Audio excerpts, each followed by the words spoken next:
Well, it is Monday night, and we have some historic news today. It is cause for some serious celebration. It looks like in the future we won't need alien skateboards to get around anymore.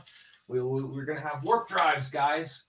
Warp drives are coming. Yes, Dr. Sonny White just came out that he has published about a discovery of the first warp bubble created in a laboratory by some DARPA-funded research that was going on, and we're going to jump to that right now and talk about this. Hello, my name is Sonny White. I'm the Director of Advanced Research and Development here at the Space Institute. And I want to talk to you guys today about some work we've been doing for DARPA Defense Science Office in the study of some custom Casimir cavity geometries that we're looking at. In the process of doing that work, we kind of made an accidental discovery looking at some of the results suggested there's a possible intersection with the idea of the Alcubierre space warp. So let me go get started and share my screen here.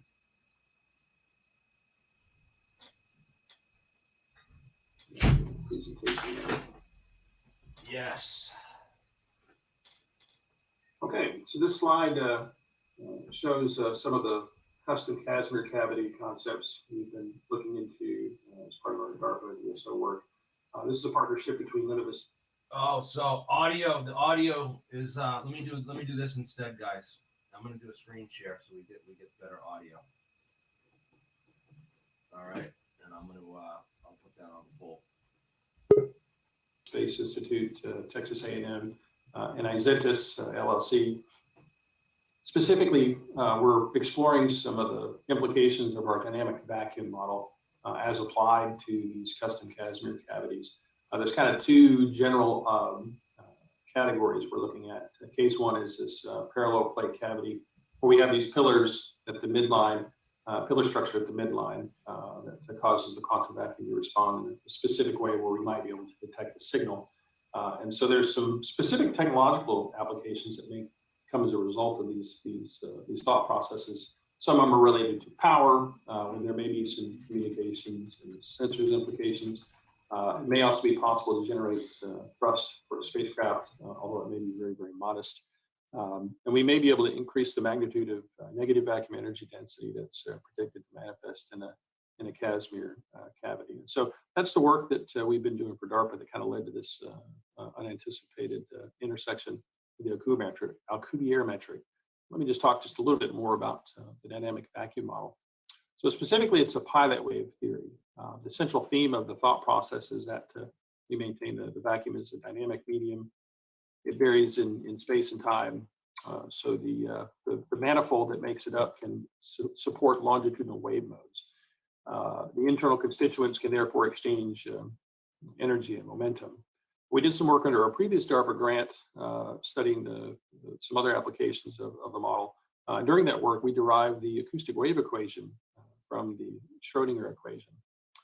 So in the process of doing that, that suggested we could potentially derive a density field and a velocity field for the quantum vacuum field as it might exist around a proton at the center of a hydrogen atom, and then study the predicted eigenfrequencies or acoustic resonances of this system and compare them to observation. We were able to show that the S, PD, and F orbitals all match the expected energy levels and energy density distribution as one would expect from quantum mechanics. So it was pretty encouraging results. We also expanded that a little bit into molecular chemistry, building a model of molecular hydrogen, and then studying the eigenfrequency or acoustic resonance of this two-atom system, and we're able to show that this matched the energy level one would expect for molecular hydrogen, and then the energy density distribution is also similar to what one would expect based on quantum mechanics. We've also expanded this a little bit into nuclear physics and gravity, but that might be better for a future talk based on time constraints.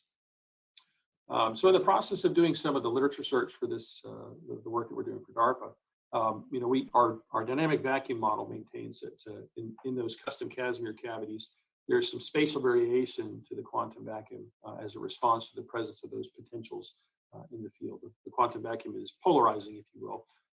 And so in the process of looking for literature, we came across something called the numeric world line approach to doing numerical analysis to quantify the Casimir energy density distribution in a cavity. And so this technique also predicted some spatial variation in the quantum vacuum inside a Casimir cavity. And so we implemented this technique for our custom Casimir cavity geometry to kind of try and study what might be going on using this technique. So this technique uses massless scalar field fluctuations of the vacuum. You kind of see the animation there showing a representation of a unit loop from that approach. I'll talk just a little bit more about that in a second. And so if you were to kind of think about this as a recipe, the general approach is you have a computer algorithm that generates an ensemble of these unit loops, kind of like what you see there. They're representative of fluctuations of the massless scalar field. It moves that ensemble of unit loops to different points in the model, and then scales them to a point where those scalar field fluctuations intersect two or more objects. And then once you do that, that helps you establish the energy level of the scalar field vacuum fluctuation, and you can increase the amount of predicted energy density perturbation at that point. So the interesting value of this approach is that it's very, very powerful, and it can handle any kind of geometry, whether it's edge effects, curvature, anything like that. So it does have a lot of broad applicability, which is why it was very appealing to us. So the process of implementing this, we implement an algorithm that goes through and generates an ensemble of unit loops. The technique that's detailed in the literature is called the V-loop method. You have these Gaussian distribution of closed unit loops that represent these scalar field fluctuations, and you can implement them with any number of points depending upon the level of precision you want in your results. The other thing you have to trade is that this does take a lot of computational power. And so, as I said, this ensemble of unit loops gets moved to different points in the model, and then the algorithm will then go through and scale those unit loops until such time as the unit loops intersect two or more potentials in the model space, if you will. So this is like a parallel plate cavity that you see. This shows some of the examples that have been documented in the literature using this technique to model the energy density distribution of the quantum vacuum in response to the presence of arbitrary shapes. Top left there, you've got two plates, but in this case, you're looking at the edge effects, so you can see how the quantum vacuum perturbation expands into free space. A sphere plate, you can see the perturbation of the quantum vacuum well outside of the region of closest approach between the sphere and the plate. This technique can also handle, as I said, arbitrary shapes. So like a plate blade is very, very difficult using other techniques because the blade is like infinitely small curvature, if you will. And so you can see that little black and white shot on the bottom left. You can also see the evanescent fields kind of expand beyond the bounds of the potentials of interest. So we implemented an algorithm based on this approach, and then we validated it against the literature and any of the standard analytical problems you could look at to go through and show that our algorithm is predicting the correct Casimir force and energy for some of the textbooks problems. And once we did that, we were able to then adapt it to our custom Casimir cavity work that we're doing. And you see there's an example of the case 1 cavities where we're trying to measure some potential polarization of the quantum vacuum in response to the presence of the plate-pillar-plate systems. That plate-pillar-plate system is, we're anticipating, generates this polarization of the quantum vacuum that we may be able to detect in the lab. But one of the things that we were very curious about with these cavities is, would the pillars potentially self-screen themselves from the predicted perturbation using the dynamic vacuum and the world line numerics technique? And so you see some of the results there in that the right inset, you got the two plates there with the pillar at the center, and that's a log of the field, a log plot of the field to make it more apparent what's going on inside the pillar. But you can see that the pillar definitely sees a strong perturbation compared to what the plates see, and the perturbation in the pillar is very close to what's right around it in the center of the cavity, if you will. So this told us that the pillars will not self-screen themselves from the effect that we're trying to detect.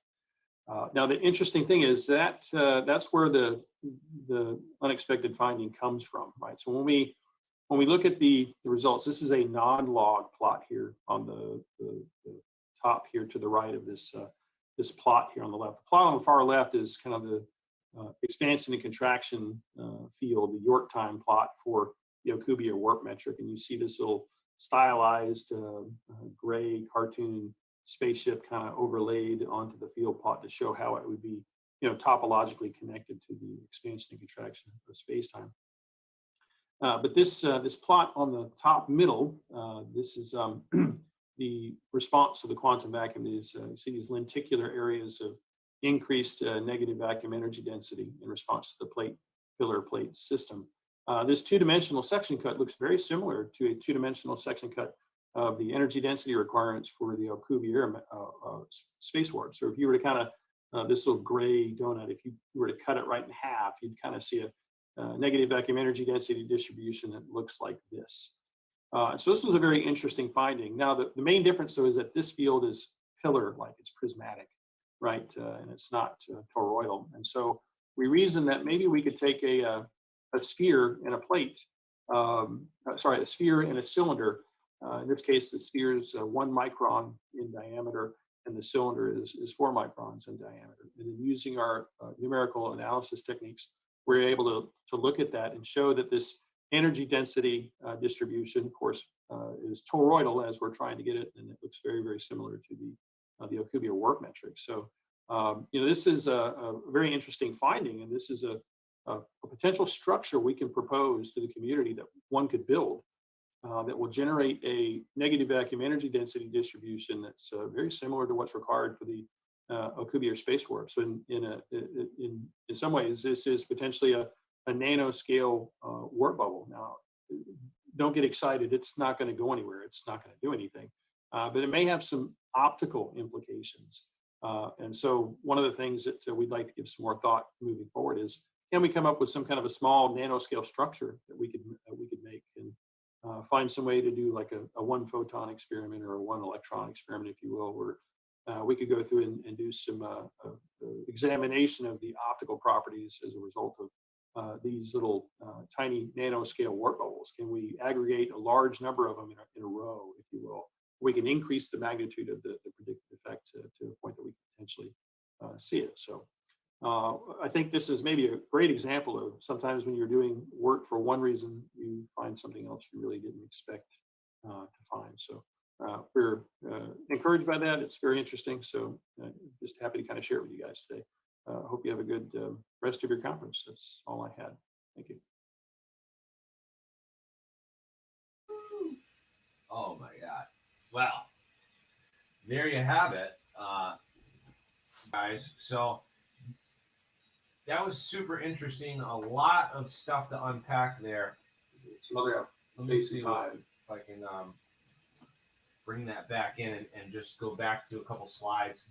We also have David Perez, and there's another guy who doesn't have a mic and anything hooked up. But we are inviting people from the audience because, if you know more about warp drive physics and you want to come on and educate or share your knowledge, always looking to talk to more people and bring people in the audience on. Now, David, what do you think about Sonny's claims that this is the first warp bubble ever created? Well, we documented, can everybody hear? Do you have me? I can hear you. Fine. Okay, good. We actually produced a warp signature in 2017 with our variable electromagnetic drive, VEM drive, and that was model 15 that we did that on. And recently we did the bottom piece of the warp signature. So we have a complete model as of this summer. And it's been documented on our website, QED-NED. And I'm sorry, QED-NE. And if you go to that website under images, the top one, if you select very top image there, the hanger. This thing. Okay. If you go down just a tad on the page, right there where the bluebird, and then hit image. There you go. And then there, up, go down there, third one. Model 15, right? We're Right. doing this. No, well, that's model 15 is what we use, but the image that we produced is up a bit. You can share your Keep going screen. up. If you go to the bottom here. If you go to the bottom here, you can share your screen as well, David. Sorry, I really can't. I had eye surgery and I can't really resolve the screen. I talked to Mark about it, and yeah, so you there just you let go. me know. It's that Let me one know right what, there. this one. Okay. Right there. Yeah. And you have the top of model 15, the engine, and also the bottom sheet, as we refer to it. That is an actual warp signature. And there's a accumulation of over 55 points, over 200 individual points for each one of the 55 top and bottom. So we're talking, thousands of points that had to be processed here. And it takes literally, several days to collect all the data. And then it takes, again, many weeks to put it all together. But that actually represents both the magnetic flux and gravity data. And I can tell you in one of the under documents, don't move anything, just leave the signature there.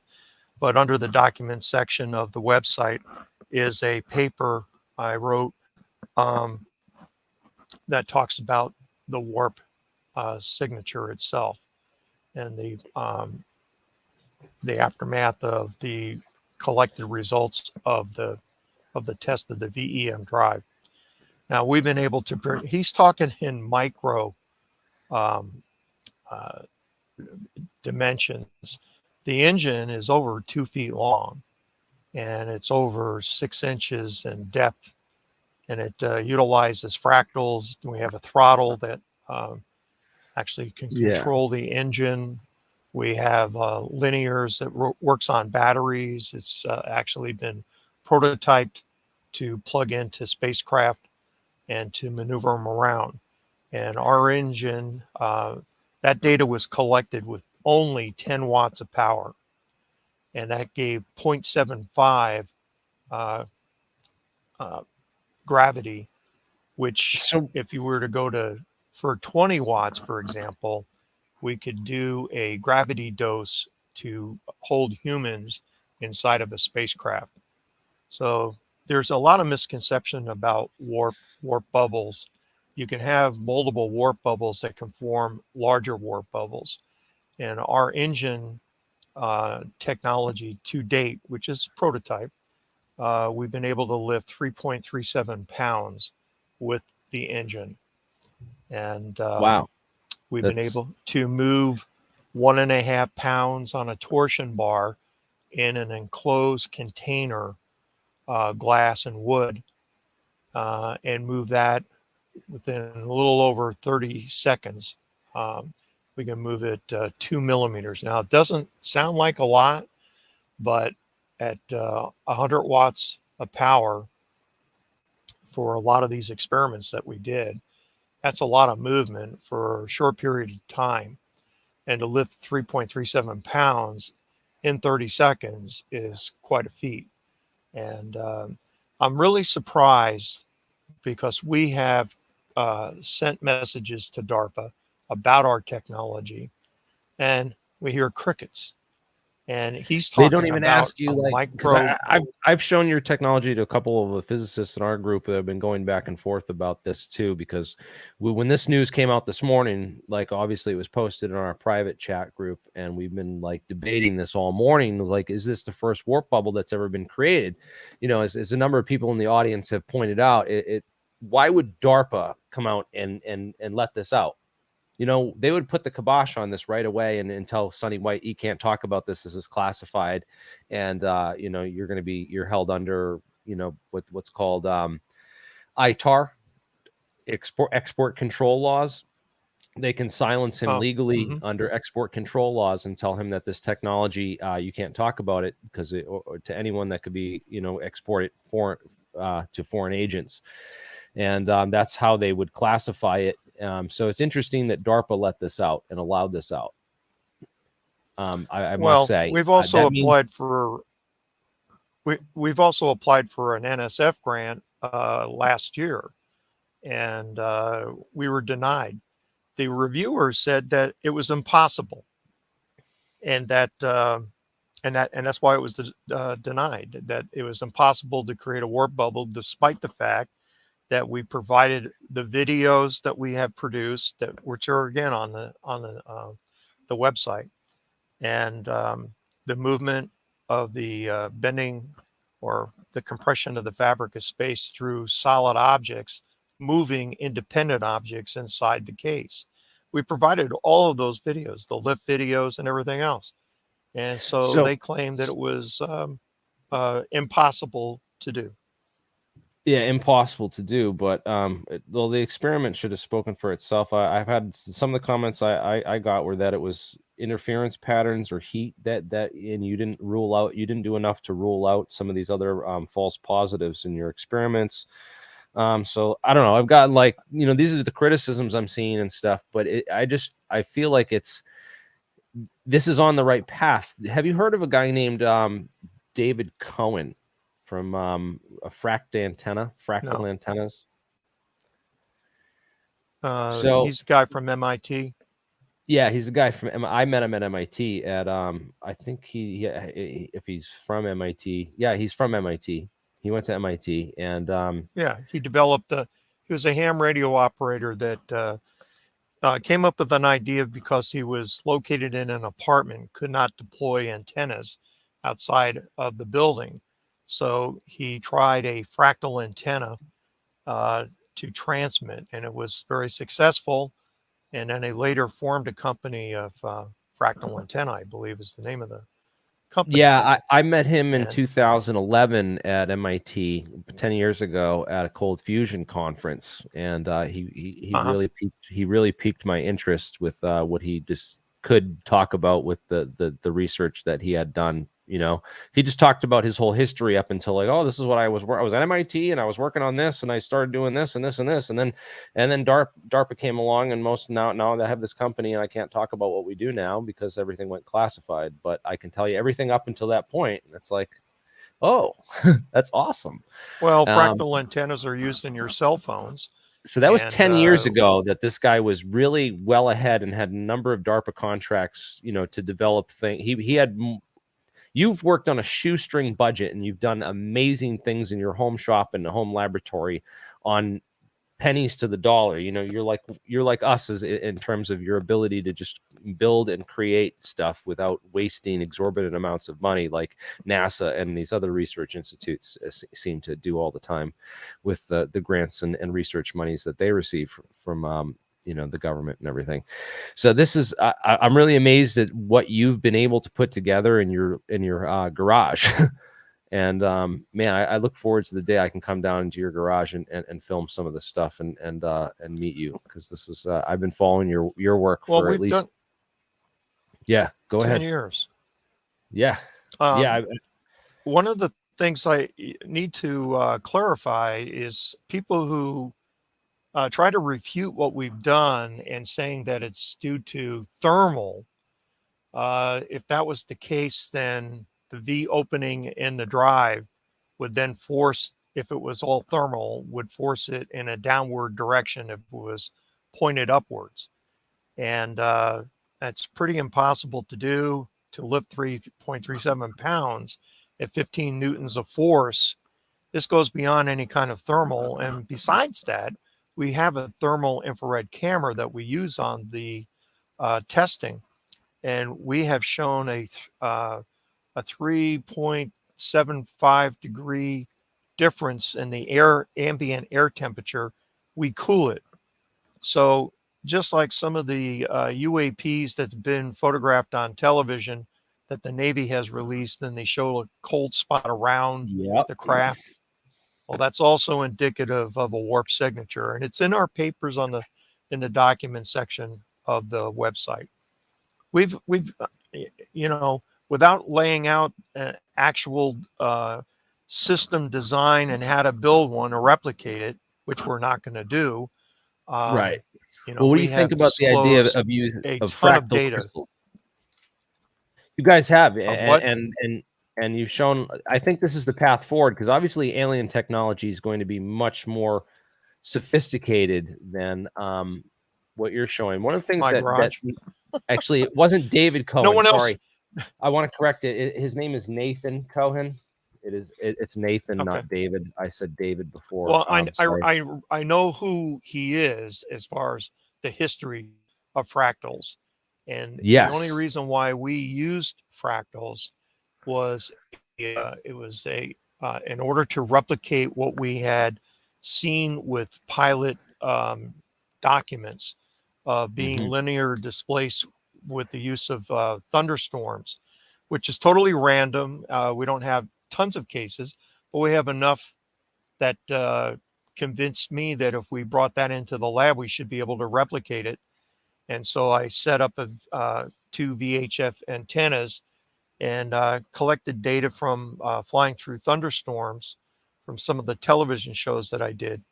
And I used those frequencies in the VHF spectrum to replicate what happens in the freezing level of these clouds.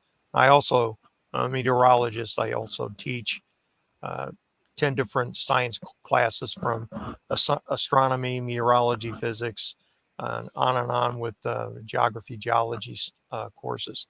So the thing is that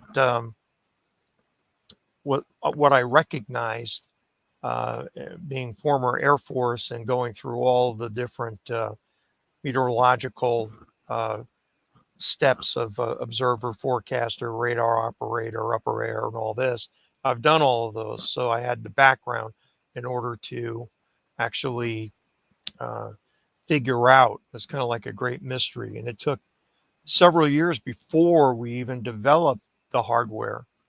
So this has been an ongoing program for many, many years. And I really like that you've been bottom open with your research, man. It's awesome. Sorry, I'll let you finish that point before I jump into my next point. Well, to pick up where we left off on that, is that it was a great mystery.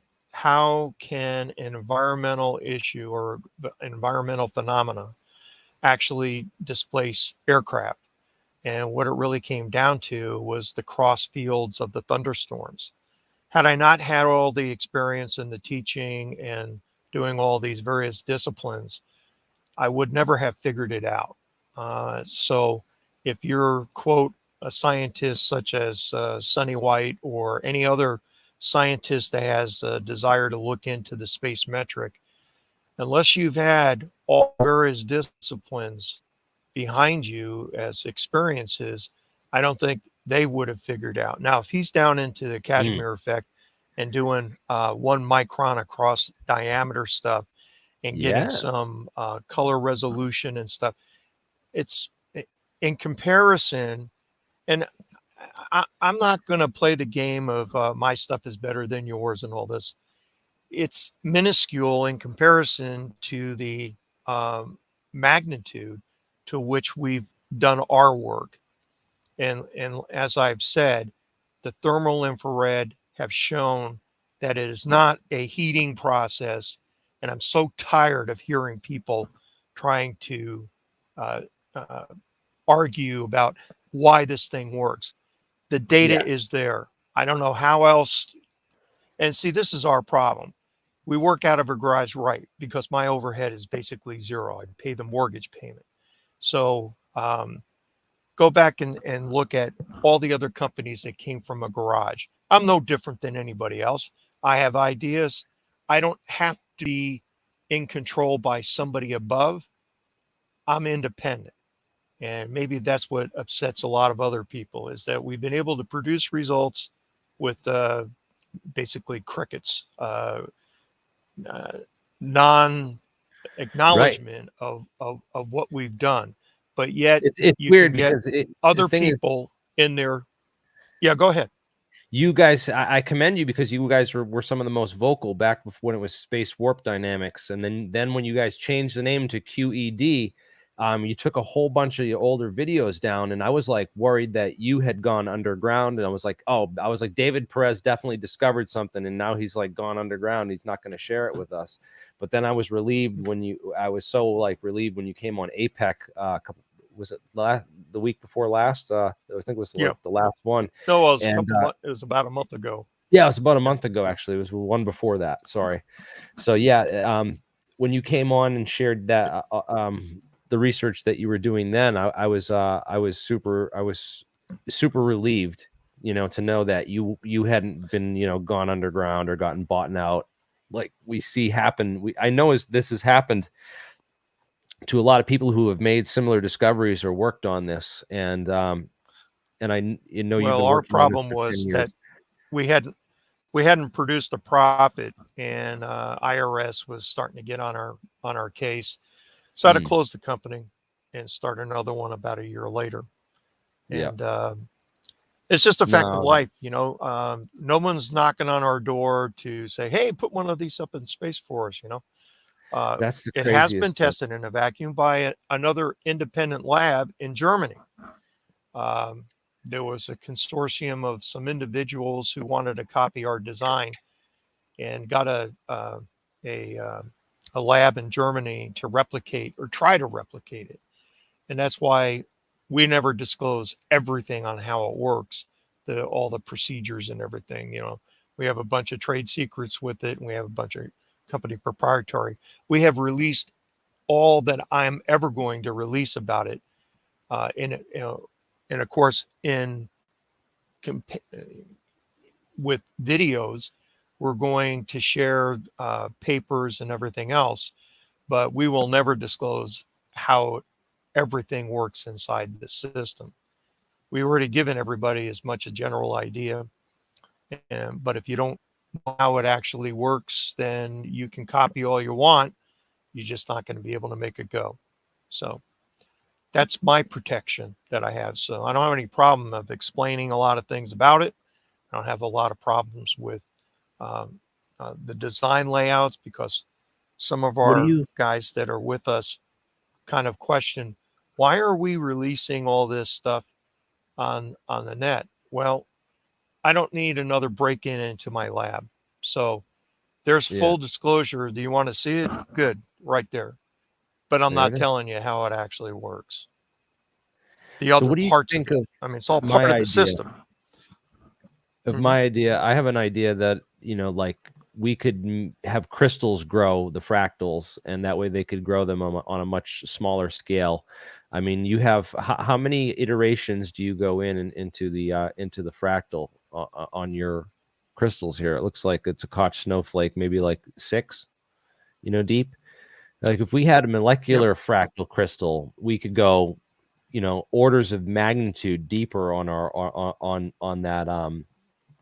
on that iteration level, and I think that would result in much like he said, we have these these loops that we can create through the space time, where he showed. Let me find the where was the video that we were just showing? I can't find it now. Did I close it? Well, the video that I showed at the beginning, they had that slide with the quantum field theory equation where they basically superposition this thing and in the time field and the warp field that goes around. But they talked about iterations and the complexity, the level of complexity that they can get. Where the heck was that? Well, don't get all bent out of shape about all these equations that these guys throw around, because it's just that. It's stuff on paper. And unless you actually have the empirical results, you can write all the equations you want. But that's what I'm talking about. You have empirical results, and I'm talking about just taking this to orders of magnitude deeper with crystal structures rather than printed circuit boards like this. Well, I've talked I've talked about this before, in that my focus and my goal is to get 10 centimeter lift out of this engine. Yeah. And Model 19 was an attempt, and it's still working. Like I said, things have been delayed because of vision problems, but the bottom line is that engine initially weighs 0.7 pounds, and we've made a few modifications to it. So it's a little over 1.14 pounds. Well, it actually is 1.14 pounds. And it is the lightest motor that we've ever have designed and made. But our objective is, and we have some very super lightweight cables that we're using in the construction to power it. And it hangs on a spring, and then it will raise up. And that way we can measure the amount of lift. We know the whole harness process and how much it weighs, and then any millimeter or any centimeter above, we know we're lifting the whole thing, which we've identified in our videos. So I guess I'm just telling everybody, unless you build one of these things, you can write all the equations. If you're in this micro environment, maybe he has something of an initial signature, but the image that we put up there on the screen on your side Yeah. actually depicts a warp signature. And I guess let the critics say whatever the hell they want, but I'm here to tell you that that signature that we got on top and bottom, and when you look at it, it tells the story. It's an Alcubierre warp field. It goes in and it wraps up and around the motor, and the bottom sheet that we have recently created from our data collection shows that it's expanding in the back, and that's at a 4-inch level from front to back. So 4 inches from the bottom of the motor, 4 inches from the top of the motor, and we did both the magnetic flux data collection and the gravity data. And that was done through a Raspberry Pi using an Adafruit sensor, an accelerometer. And the interesting piece of that is that the motor was static in position, and the Adafruit moved below it on a panel. And we collected 55 points there. And so it affected the gravity sensor on the accelerometer and the magnetic flux data. And basically, when we depicted as an image the data that was collected, it shows magnetic flux and gravity data pretty much in unison in the shape of the field. So that is our empirical stuff. We have presented it to the world, whoever bothers to look at the website. But like I said, DARPA or the military or any of the government agencies, which I know looks at it, it just keeps them away from me, because it would agitate me greatly to have people snooping around in my, trying to get into my lab and all that. So we fully disclose everything there, except how to all the other little tiny pieces that make it work. But we fully disclose the fact that it works. Here's the imagery. What else do you want? And if you choose to believe, fine. If you don't, I don't really care. You don't work for me. I don't work for you. Nope. I'm independent. Me too. That's how And I by the just, way, I appreciate all the help that Mark has given us in our latest Model 19. That has really saved the day, and has this mutual association to try to resolve this and get this thing flying is, I understand, not only from a personal capability, but a desire to eventually take this to space. That's my goal. now, how did you like the APEC conference, and have you checked out any other researchers' work through APEC? That was my other question. No, I would say I have not had the time. Like I said, this, I teach at 5 colleges, and most semesters I'm teaching close to 10 courses a semester. And there's a lot of work involved. So I teach 75 semester hours a year round. And that's how I make my money. Wow. And and that's where I divert And off that's and what pays privately for the fund research, this. right? That pays for the fun Yeah. stuff. Huh? So if I'm not grading papers and teaching online, in the lab many times when the weather is, not 21 below zero. But we're out there a lot. We for the gotta like 2 start. I was talking about like these other online charlatans who have all these classes that they charge exorbitant amounts of money for, and we ought to start doing online courses, especially with COVID and the ability to do things on the internet now, man. Because we could just be like charging and making money on doing online classes and get students directly hooked up with you. You've been an amazing teacher to me. I've learned a lot from you and others like yourself. So it would be great to have a community of people like ourselves trying to pass information and knowledge on.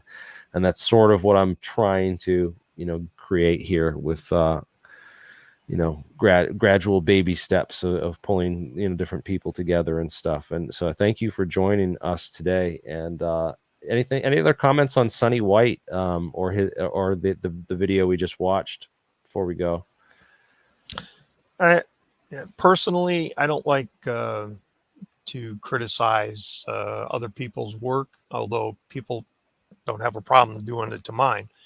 I just leave it at that. He presented what he did, and good for him that he's discovered the possibility of a warp signature. But we did that years ago, and 2017 actually. So that's the story. Yeah. He just did this recently. He's a little bit behind the time. I also don't think that he's the first one who's done it. I think there's other people that have been experimenting. I mean, there's papers and literature on Casimir cavities and their use in potential, gravity drive engines and stuff like that, going back, 20 years, I believe, back to the late 90s. I think there's a doctor. There's a Dr. Woodworth at Sonny Fullerton that has a contract with DARPA or some other agency, as I have seen, and they're looking at him to develop a impulse drive. And of course, he doesn't have any hardware for that. He's got a lot of equations, and he's written equations for the last would be probably close to 30 years now. And what we got to do for you, David? The go-to guy for if you want an equation.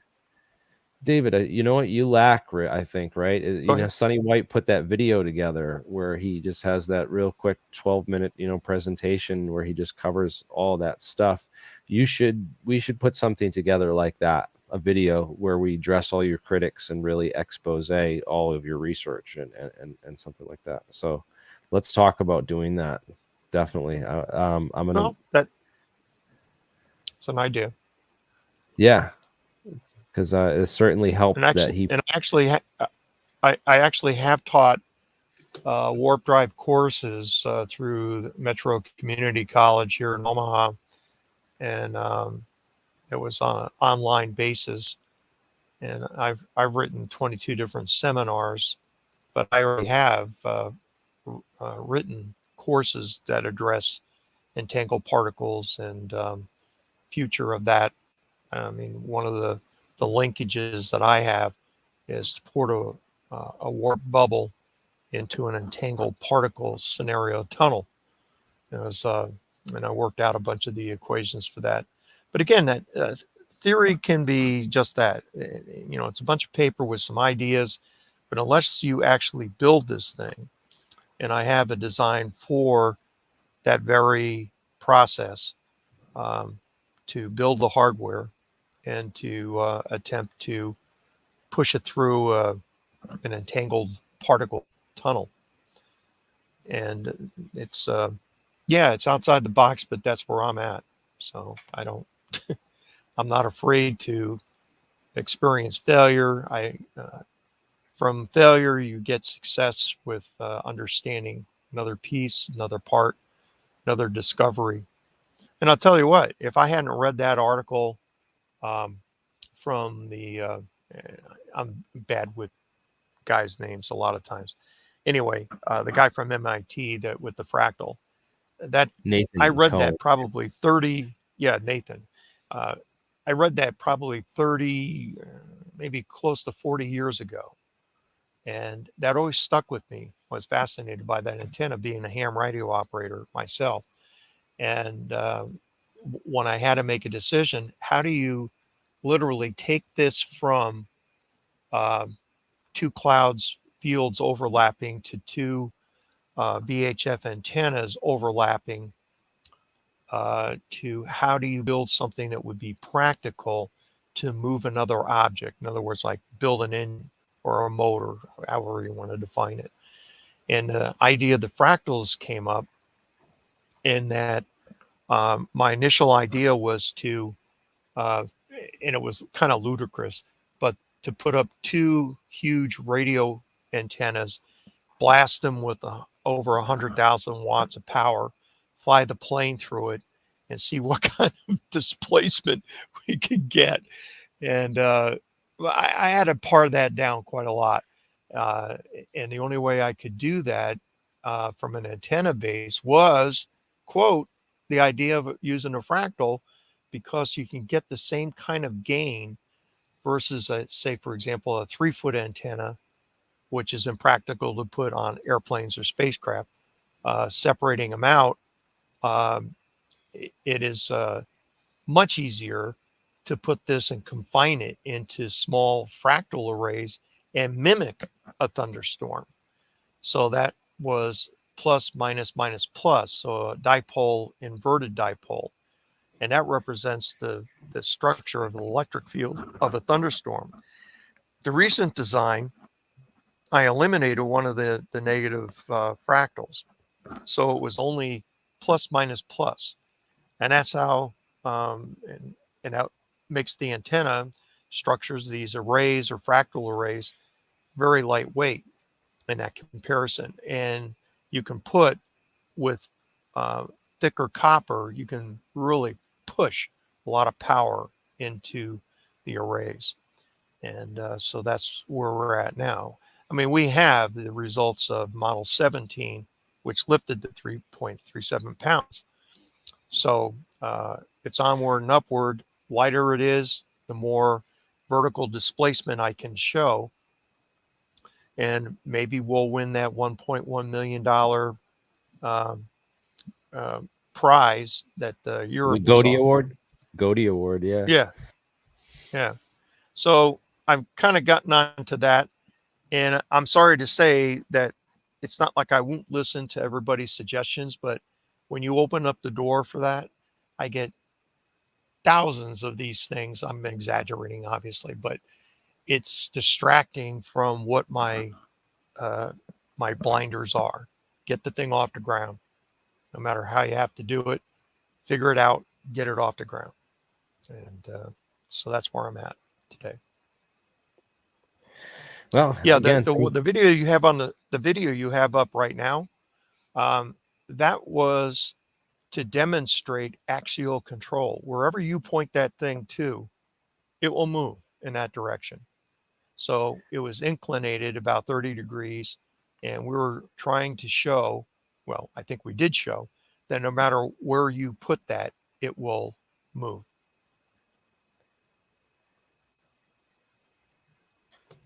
interesting. So And you this can is see mainly just two fractal antenna arrays that are there. Are they 90 degrees to each other? Are those two circuit boards? no, Or is there they're 60 degrees. 60 degrees? Yep. And there's a resonance effect between that, so that it's kind of like one of those angled Casimir cavities, similar to what he was talking about in that first slide. Would that be fair or no? No, Or is there no no. connection here? There's no No. similarities. I want to just clarify how the physics are different in your device from The what Sonny the White. arrays propag. Okay, there's a diagram in that image array that you were putting up on the screen there. Yeah. Um, Sorry, I'm showing your if experiment you now. go down the images, there's a plate that describes how the arrays interact. Just go back. up Go back to images there. here. Yeah, that one. Mhm. That one right Hit here. that. Now, and go down and go past that one. Keep going. And you'll see a diagram that shows the angles of the drive. Oh, maybe not in this one, I guess. Where is the? I don't know if I saw that one. It's back here. No, So I guess it. Go down another one. No, it Oh, should be that's right at the here. top. I'm at the top. Okay. I don't know if it's on this slide. Is it somewhere else? It's in a document. If you go under the document section, Yeah, there we go. and it'll put up all the various papers, but there's one that actually has a diagram. Go down. Keep going. It'll be at probably the next document or something. This is Keep how you going. tooled it on a CNC, right? And this is a fractal Yeah, design. we had our own before it blew up. This right here, compression of the near field, crossover. Yeah. Okay. There's the diagram over there to the left, second one down. This You see is it? It's just a. this one right here, right? Yeah. Yeah. That diagram there onto the. Yeah, if you can enlarge that. So you have two arrays that oppose each other, and it's at various angles. The wider it goes, the less compression of the fabric or space that you'll get, and the closer they are, then the more compression of the fabric of space to a limit. But basically, this describes is the perpendicular propagation of the fields from the arrays themselves. They intersect, and at the point of intersection, there is a stronger propagation field that moves to the bottom of the motor. And this is the inducement. Remember, mass and energy are equivalent here. All right. And this is what makes this work in that respect. So we're essentially creating a very intense shaped electromagnetic field between the propagation of these arrays. And that forces it in a downward projection, which also affects anything that's in front of it. So this is actually a pulling engine. And we proved that with the modified Cavendish experiment with the suspended torsion bars. We've done this experiment with 3 pounds of weight, 1.5 pounds of weight, and at 25 and 100 watts of power. And the same results as far as the curvature that we resolve. And it seems that the compression of the fabric of space doesn't really depend on, doesn't care what the mass is, so to speak. It has everything to do with how much can you pull it. And so the intensity of how much energy can you put in. But we've shown here, we've had redshift go into the engine from the frequency, which is is what you would expect to see in a space warp metric as Harold Putov. I had a long conversation with him on a telephone some years ago. And as he described, everything that we were demonstrating in our website and the papers is actually what you would expect to see in a space warp metric. So we've talked to the people who have been in the business, I guess, for umpty years. and they agree. Now we've sent results to him, never heard back from him. The latest results that we got, we've sent it to Alcubierre, we've sent it to, those in the field. Matter of fact, Mark, if you want to tell the story, Sonny White was in the other room to your APEC conference, and you told him that I was showing the warp drive, and what did he say to you? Where's Mark? We got to get Mark on here. He was on here before, but I don't know where Mark went, man.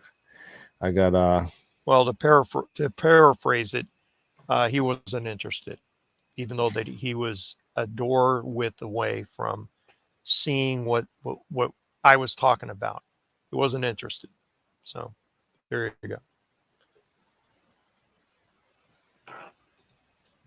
So that, in essence, is how the combination of working with the fractals has eliminated huge antenna structures and has miniaturized it to a point where our first engines were less than 7 inches long and 4 inches deep. They were etched on electronic boards, copper-cladded boards, and those were the first engines that we got with movement and whatnot.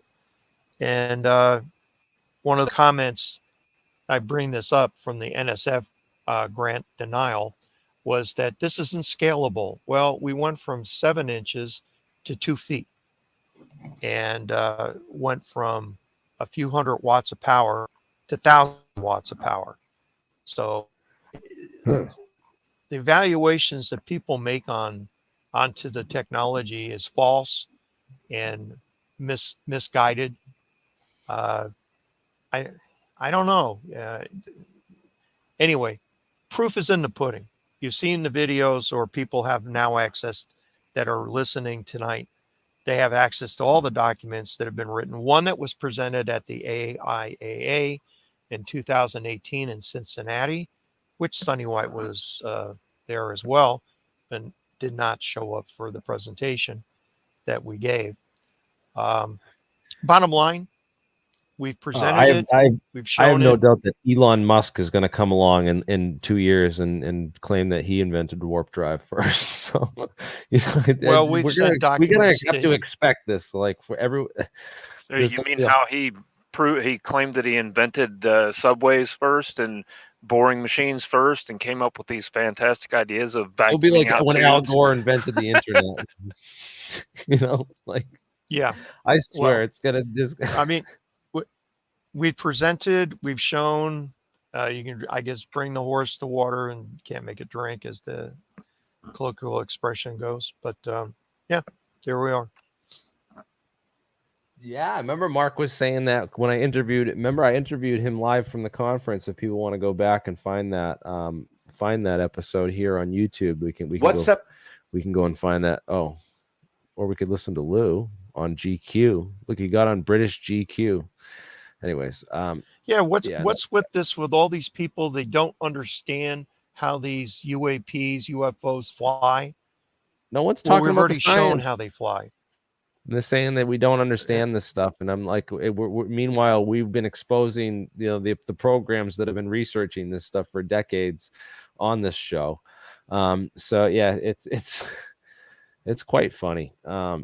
Travis Taylor, the ITIP program, all these guys that scratching their head saying, well, I really don't know how these things fly. Yeah, well, guess what? QED knows how it flies.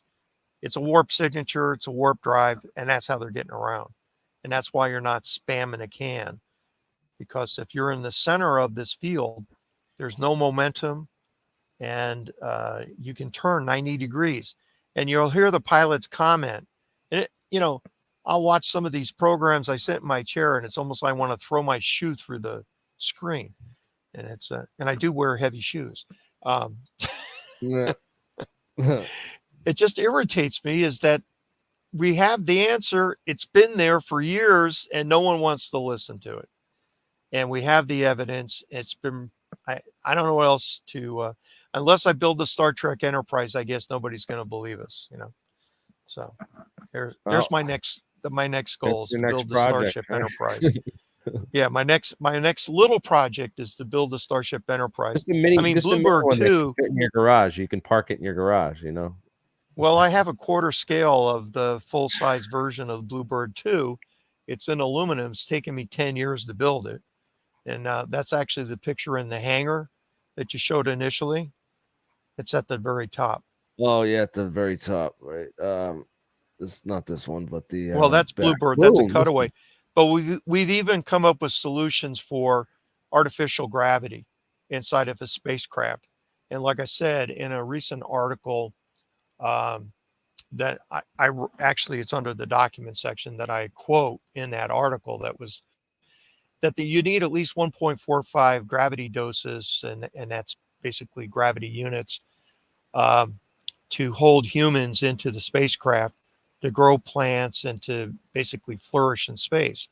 Well, a quarter scale model there, one of our ideas were to put our smaller variant engines, the ones that are etched, and put, 10, 20 watts of power under the floorboards, because obviously if you can compress the fabric of space, it goes through solid objects, and therefore would pull the astronauts and equipment down to a workable environment. And that's one of the things that an idea that we've had. We'd love to test it. We know it would work, since we can already prove that the gravitational units are there in the motor. I mean, we can increase the intensity, but what we discovered was that you can put multiple warp bubbles, 2 engines side by side, and create a larger warp bubble. You don't need to have a football inside of a ring, as he depicts in his diagram, to create a warp bubble. You can create a warp bubble from multiple devices. And from within the Right. warp bubble, you can create smaller warp bubbles to do other work. And in this case, hold I astronauts think down to the quantum floorboards. nanotech. I think I have this vision. I don't know, call it a download from the cosmos or whatever. I have had this vision that it's going to be nanotechnology and these fractal metamaterials and whatnot that make the breakthrough on this. Because I the way I look at it, especially, I look at the evolution of the drives that you've made, right, and the back to what I said about the iterations in the fractal structure. You have a Koch snowflake, which is probably, it goes maybe like 6 iterations deep as far as the precision that you can get on the Right. how the fractal structures. So if we were to able to create a fractal crystal somehow with a metamaterial fractal crystal, it would be on a whole nother level. And back to what Sonny White was talking about here with the world lines, this V loop method that he did. This is the deep mathematics part. I know I don't want to lose some of the audience here when we talk about this, but this is what I was describing before. Is you have a 100-point loop, say on iteration 5, a snowflake, and then jumps up to 500-point loop on an iteration 6 snowflake. But if you get iteration 7 and 8 snowflakes, you get these larger and larger point loops. I would believe for what you can create with the quantum fluctuations, which means you can create a bigger and bigger warp field further and further out into space. This is going to be the key to be able to generate warp fields and project them into space. And I think that the research that you're doing, that Sonny White, I think it's all connected, it's all important, and I think it goes back even deeper. And I know that there are other groups working on this with some other methods of using trapped light, for example, and what are called polariton condensates and polariton condensate materials. There's I've heard about some of the. I mean, I've seen some of the papers and stuff that have come out of China on the research that's they've been doing on this for the last 10, 15 years. So I know that there's a lot of people internationally working on this, and I don't know. I'm glad that we have this community that's bringing it out to the public and making light of it, and forcing it out, if you will. So, hey, something that may not be, I guess, Like it's not something that just automatically comes to mind. Like it's something that might slip by someone's perception. The fractal thing, I can see that being able to be achieved more effectively now using chemistry, where you concentrate on the morphology of end result, like they do with when they're making copper copper nanoparticles. Depending on what the medium is that's being made in, whether it's a gelatin or it's water or it's a alcohol or some other substance, determines the shape of the nanoparticles that form out of it. And the nanoparticles that you're forming in that process are completely unoxidized and reactive. So any other element they come into contact with, if they're not being held back from coming into contact, will, like that's copper or a substance that it can basically bond to, will cause it to basically cause that bonding action to happen. So as you increase the amount of copper, it changes the structure, but you start with that base morphology, and then it just keeps stacking that structure over and over and over again. Yep. So, Robert Murray Smith was doing work on that because he was trying to produce something to use for, just printing with copper, with an inkjet printer.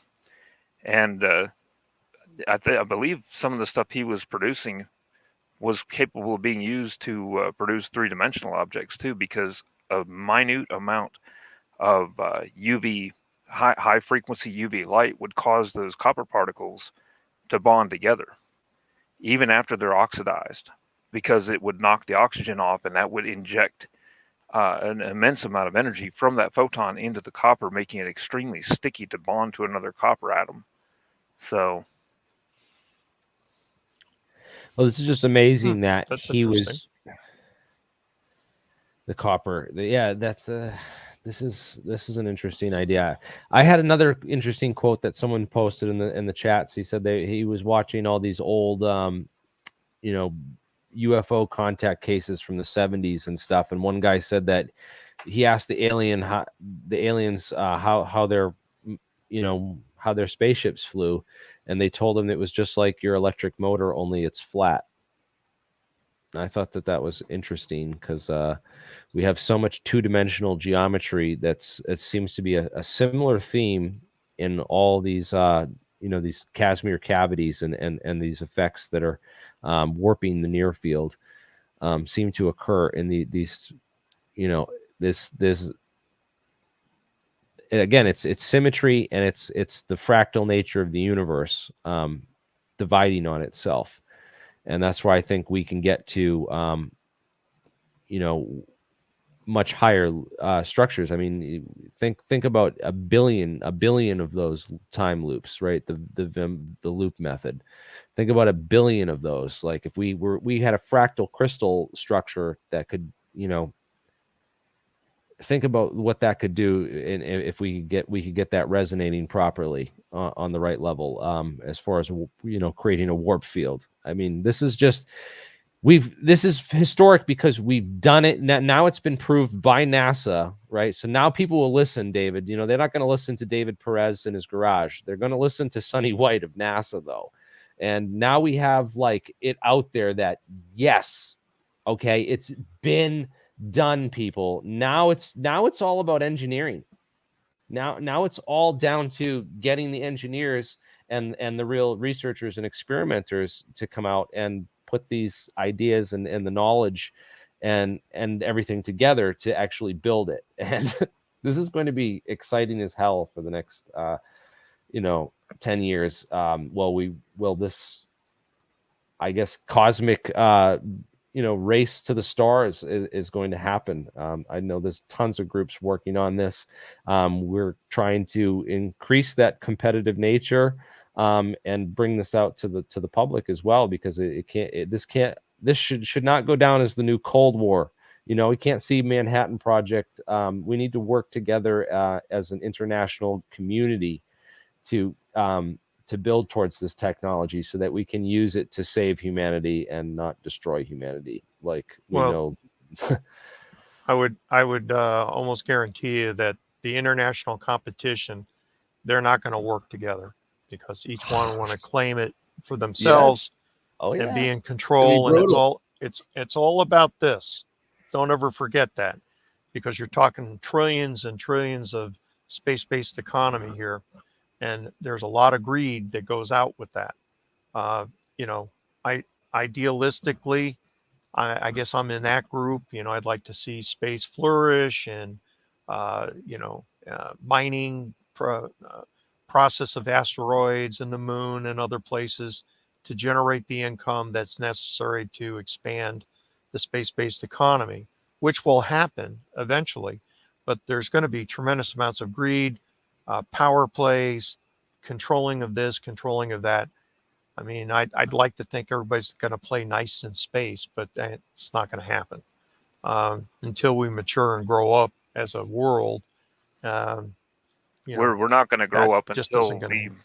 pull the training wheels off. And that's why I said I'm not focused on the warp drive technology or phasers or photon torpedoes or whatever else you can imagine. I'm focused on that replicator technology, because that will pull the corporation training wheels off of humanity and eliminate it, because we won't need corporations with big Yes. factories, We need is a giant post. vacuum chambers.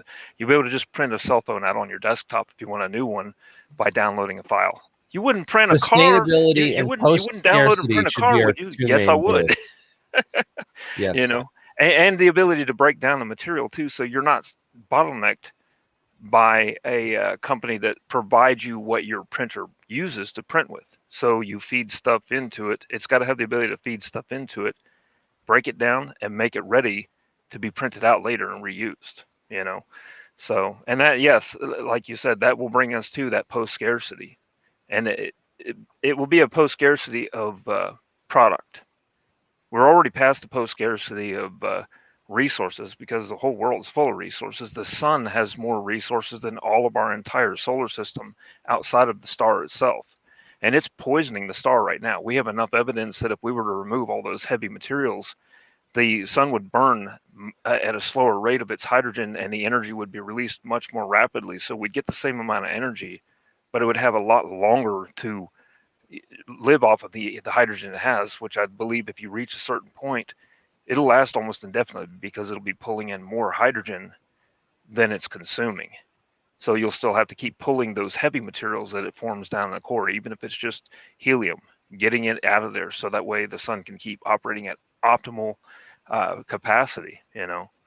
So, Well, I'd say another 11 billion years is pretty good. We'll never see it in our lifetime that the sun burn out. So, but well, unless we figure it's out how to extend our lifespans. well, it's important though, I believe. I mean, if from a moral point of view, this warp drive can actually create a lot of instability across the world. However, the importance of developing it now, if we have an avenue to escape or move out into space, we need to start working on it now.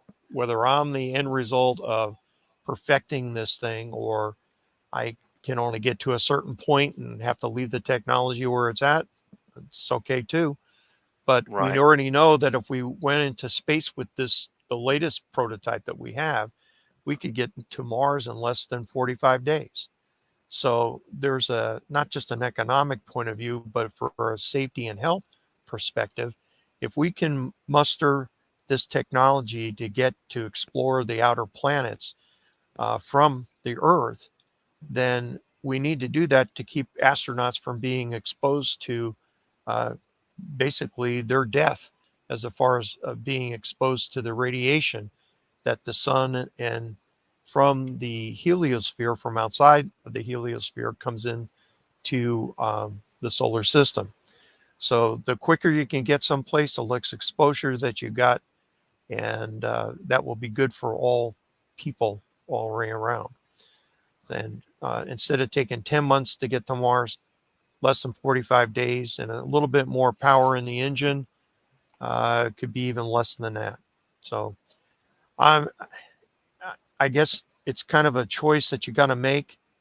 From what I'm seeing right now, no one really cares. So maybe a company or two that is interested to go back and forth to Mars in a timely basis might get some, people actually wanting to do something. And then the rest of everybody else just kind of fall asleep at the wheel, and we'll move on from there.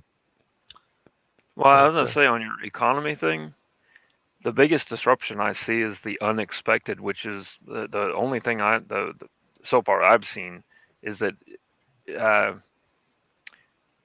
the concept of wealth is from concentration of resource.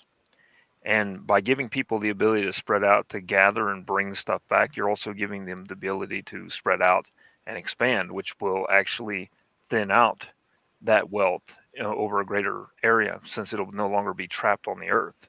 right. I mean, people will be building O'Neill cylinders and whatnot to live off world if we have that technology, and that'll take away a big chunk of those resources that are incoming, ending up in their hands and their wealth, you know. So your super rich people here are going to have to contend with, well, you might be the richest person on Earth, but are you still the richest person in the solar system? There is a company out there already that is called Off Earth Mining, and they have robotic mining capabilities, but they have no craft to get to the asteroids. And so they're Right. down in South Africa, actually in the deep mines down there, perfecting their technology off Earth mining. And Right. it's You're talking there's a lot about of the pieces. mining. You're talking Mhm. about the mining and getting there, and the technology you're working on would be something that the replicator technology I'm working on could be dumped all around the asteroid belt, so that it would, instead of worrying about asteroids hitting us, they would be busy breaking them down and making raw material, finished products out of it to send back.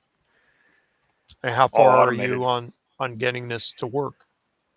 On the theory, I have a lot of it worked out, but on the actual manufacture, I'm probably like 20% along to having my first generation that won't require like that. The first generation is built in a vacuum chamber. Second generation will, as long as everything works out, not require a vacuum chamber, because it will use a static field and the near proximity of the print surface and the printer head to eject all of the material from between that's not wanted, to create its own vacuum and then do all the deposition. So I'd say I'm about 25% of the way towards being able to finish up that first generation that's built in the vacuum chamber. So What has been the reception of your work? I'm assuming that you may have a website or have produced a paper or something. no, I haven't put anything out like that. Most of the people Okay. I talk to, I get a blank stare. They don't understand it. Many of the people around me don't even know what 3D printers are. So they're barely beginning, the world's barely beginning to grasp the concept of additive manufacturing. If you talk about people in the manufacturing industry, most of them are still fully familiar only with subtractive manufacture, where you start out with refined goods and then cut them into something more, polished to make whatever it is you want. Right. So So in a similar boat that we are here at QED. right, yeah, that's my big thing. I was going to say, let me, now that you remind me, maybe your first project should be to build, and I would say one place you could look for the information, so you don't have to do all the deep dive in all the other areas to do this. You build a drone that runs off it, that you can control from a desktop. You can see video that from its camera feed, and you can control it to fly to anywhere that there is a cell tower at. It's basically wirelessly connected to you remotely by cell reception, rather than using a localized single remote control device. So you can just basically fly anywhere you can get cell reception from. Well, the idea of Bluebird 2 is it weighs 36 pounds. So when we have our engine technology able to lift and manipulate that, the craft is almost finished. They're probably close to 80% completed. The pictures that they were displaying early on in the program in the hangar, that's 7 by 7 feet. The actual craft is 30 by 30. It is so sad that you have not already gotten far enough on this that you could strike while the die is hot. We have a problem, as everyone keeps saying in the news, with chain of deployment, where basically, like, truck drivers and trains and issues with gas and all this kind of stuff, pipelines. If you could start using something like that to do delivery, man, right now would be the primary time, just like coming along whenever there's an oil crunch with a, if they had come around the 70s with the Tesla Model S, he would be worth, 100 times more than what he's worth right now back in like 1985, because people really needed it when there was no oil. Electric cars, now you come out with warp drive technology for delivery and whatnot, people would be screaming, please, because we have bare shelves. And that would normalize it. That would normalize it so that NASA would have to use it then, Yeah. It always comes down to the same thing. It's time and money. Yes. And yes. that's the stuff that with is, me, it's more time than money, because I can salvage 99% of my stuff. But the time and right now space. If I had more room, so I could set everything up and not have to break anything down to set anything else up, I would probably be at least 50 to 75% of the way to that first generation. So, which of course space can equate to money, I suppose. Best. Man, I got to get a hold of Sonny White.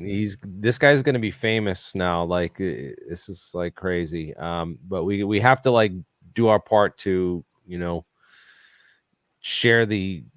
pass the torch around, and share this whole community, which brought this forward, because he wouldn't. What led Sonny White? He was like, oh, he even admits himself, like, I would have never been looking for, in Casimir cavities if it weren't for, some obscure stuff that people suggested to me might work. And then he was like, oh, I tried it and it was an accident. It wasn't accidental. This guy's been working on this for over a decade. It's like, come on.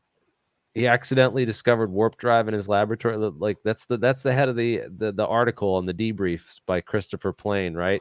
So this came out this morning. Well, and is it trying to say that basically something that was an accident was what gave him the breakthrough while he was working on it?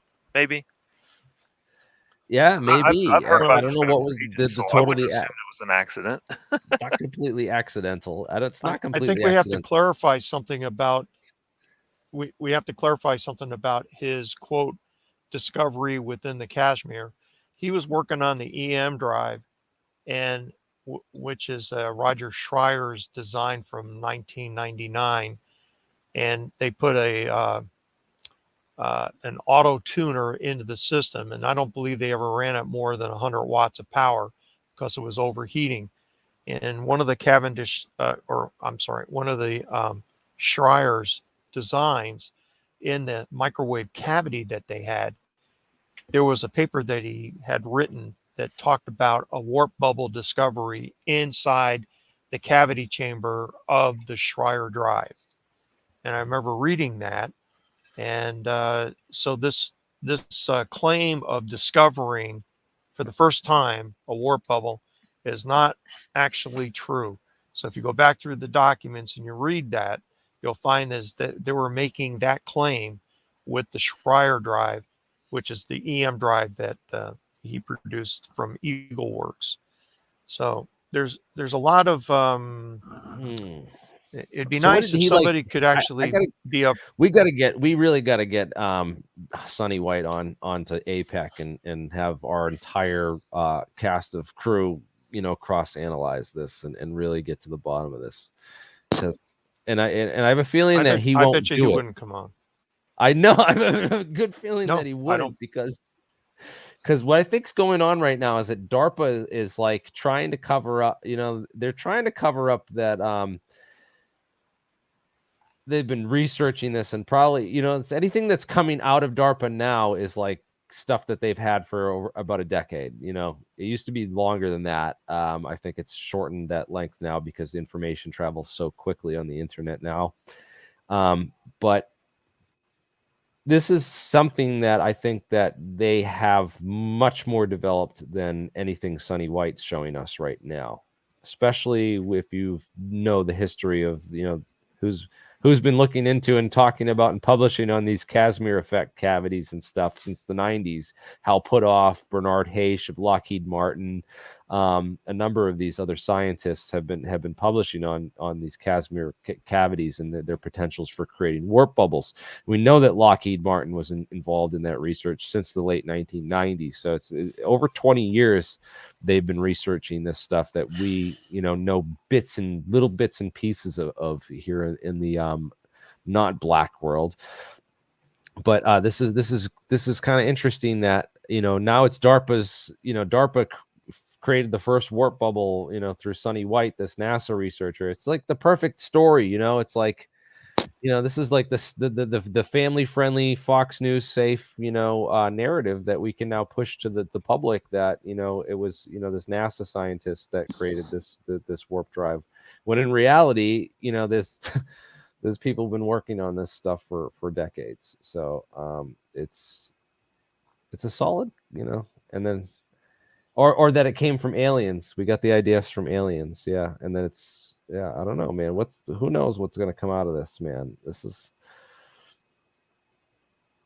Shinola on a stick, dude. Exactly, dude. Yeah, I that would be a good test, though, if Sonny White would agree to either come on, this show or go on to APEC, man. Because I would love to maybe there's some guys that are standing up for him and saying that this is no legit, and that these other guys didn't technically create the warp bubble and didn't rule out these other things. And well, Sonny White did have his interferometer, and he had the right tools set up to capture this image and create this. And to take the data, in this experiment. So he's, technically he gets some credit for that. And it's always nice. I don't want to turn people like Sonny away from this community, because they offer so much to this community too, because we're not able to reach mainstream audiences. We have big problems, convincing people that what we're talking about is even serious. People, I remember when first. Hold on. You do have an advantage, though, over the mainstream, and you can see this with places like Timcast and even little channels like The Quartering and Nerdrotic. We're allowed to speculate and be wrong on stuff. Well, the other thing, though, too, is that people have been horribly black-pilled when it comes to listening to the mainstream media. Nobody believes these people whenever you look at the statistical model of the human race in America, especially. The majority of the people don't believe 99% of what they hear. And they haven't for years, but it's getting far worse, because now we're seeing all these things that they've been screaming and saying was so, and then we find out later it was a complete lie. Fauci telling people, one thing, and then coming back later and saying, well, I only told you that because I thought that's all you were willing to accept, is an admission that he lied to people. He's a mainstream scientist. So now they're beginning to see that you can reach a much deeper audience by going to people like you, by going to people like Adam Krigler or Tim Pool. Tim Pool and Ian. You'll get a lot more people and a lot more credibility too, because those people aren't afraid to call someone out. So if you got something legitimate, and you can really lay it out for them, then you have no fear. They're trying to sell a scam, and I go on their show, they're going to expose that. They're going to rip you apart, right? So if he's got something legitimate, then he should have no problem. He should be more than interested, because every single one of these communities he comes to, too, he's going to hit. While you guys have overlap, you're going to still see a greater and greater bubble of the underground. The real people that matter that are going to be hearing about it. We have to work together, because we can't be like Jack Sarfati, dude. We can't just be like, well, my theory is the only one that's right, and everyone else is wrong. That's ridiculous. It's a theory, man, and we all try everything. Try everything. We have to try everything, and really, we have enough hands, we have enough eyes, we have enough wallets. Try everything. And absolutely. As far as money goes, we just need to push. Nothing but time, man. To do something serious about it, because look at all the money that they were able to raise for Kyle Rittenhouse before they shut him down. So all they had to do was put the word out, and the money just poured in. Just people about this point, I want to address this point real quick, because this is a really cool point about the energy problem here.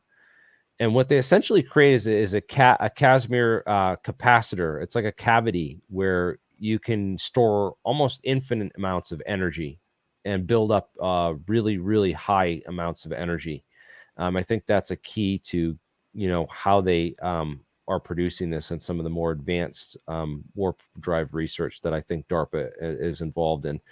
because you know that if this came out, this is just baby steps, you know, in the right direction. I think, I don't know, maybe it's that Sonny White is just too mainstream and they couldn't, you know, suppress this. I don't know what I'd love to hear other people's thoughts on why this was allowed to break, you know, the veil of silence. You know, If I can make one comment here, the Casimir effect of the crossing of the near field, so to speak, of the walls of the, whether it's a micron or whatever, but the near fields that we generate in the arrays, in, I guess, as I'm thinking about this this new news release, it's not terribly much different, although ours is much larger in perspective. Our near fields cross, not unlike with the Casimir effect. It would be interesting that I don't believe he mentioned about angling the walls of the Casimir effect. Oh, I guess he does. Well, if you that was in the angle first them, slide, man. yeah, it was in the first line. Well, I guess maybe I have some bias. I had the audio against, problem. Dr. I Wells. had that was when I was still having the audio problems. Actually, you want to go back and watch those first the first minute again? Not really. I mean, the diagram shows that The diagram's perfect. the It energy clearly that, is. yeah. But you Well, described if this you in make a yours. You had the comparison 60 between- degrees. Sorry. Yeah. And what I was just messing trying up. to relate is that on a micro scale versus a more of a, well, I'm not going to say we're a macro, but larger than a micro scale that we've developed, there seems to be a similar comparison, I guess, from the angles of the sides. And so he's working in a very small environment where we're working in a larger one, but the diagram that I produced there, the near fields crossing perpendicular to each other from the flat plates of the arrays, that's what produces the fields. So I guess if they're releasing this from a micro environment, perhaps maybe they're trying to enlarge it, but I believe, well, I'm not going to speculate. All I can tell you is that ours does work, and all the naysayers are wrong. And we've produced the evidence that shows, not unlike what Sonny White is trying to do here. We've produced all the evidence that shows that you can create an artificial warp field, and you can energize it from 0 to however much power that you have. So I encourage everybody to go read the articles. And yes, and I your own encourage anyone who's a critic conclusion. who thinks that David's wrong, come tell us why. Well, I'd love to hear it, man. I like to hear all opinions and sides of this right now, and I wish Todd was here because he was going off before, and now he's probably gone to bed. It's like 8:30, and I know he works early, so I'm surprised you couldn't get Jeremiah in here. yeah, we'll see, man. It's still like fresh, man. This like just came out this morning, and everyone's like, "Oh, Mark's even busy. He's traveling right now, so he's like, oh, tomorrow will be better and everything." But I'm like, "Oh, I have to talk about this now." Like I'm just like, it's too. I was just itching to talk about this too much because this is just super awesome, amazing news, man. This is going to hit the mainstream like a ton of bricks, and we're going to have tons of people hopefully taking this more seriously in the near future, and digging into the research that's been done, being done, and will be done, and where it's going to go in the future. Guys can go to QED-NE.com and find more information about the VEM drive and David Perez, who was our special guest for tonight. Thank you, David, so much for joining us. I just like to correct on the pronunciation of the last name. It's Paris, like the city. Paris. It's Pares. It's David Paris. Sorry, I should have made mention of her earlier. Last name wrong. It's not. I Look, saw everybody it as pair S as opposed to pair is. because it has an Paris. E instead of an I, but still sounds almost like Paris, like the city. Yeah. There's actually an David. accent that goes to the left. It's a French name. Well, mine's Ah, Polish. And it's Ris, and people always say Rise. So please forgive me. People can go Well, I've contact been called you everything here. you could imagine, from parks to pars to name it.